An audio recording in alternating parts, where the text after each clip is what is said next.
Xin chào các bạn. Ở tuần này do mình bận việc nên phải đợi tới dịp lễ như thế này thì mình mới ra được video mới. Dạo này có rất nhiều cặp đôi vào hỏi mình về các sản phẩm handmade tặng cho người yêu để đáp lại tình cảm của các bạn dành cho kênh của mình. Thì bài hôm nay mình sẽ hướng dẫn cho các bạn làm cái thiệp Happy Birthday dành cho các crush của mình. Tuy là thiệp mà Happy Birthday nhưng nội dung của thiệp lại là lớp, nên các bạn có thể tặng cho người mình thích.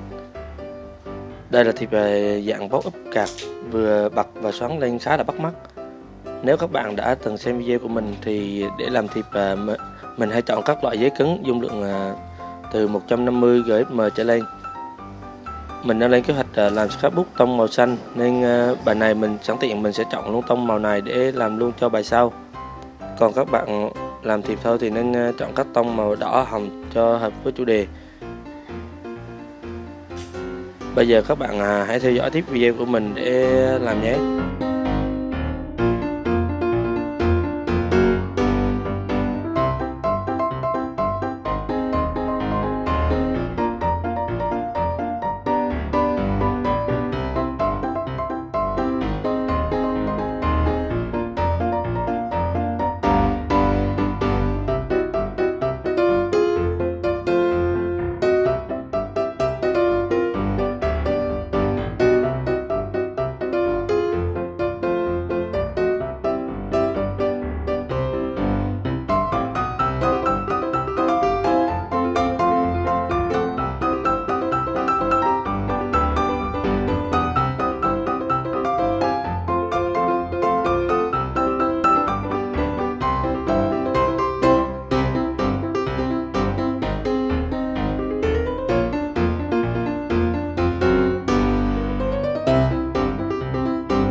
Vậy là mình đã hướng dẫn xong bài ngày hôm nay.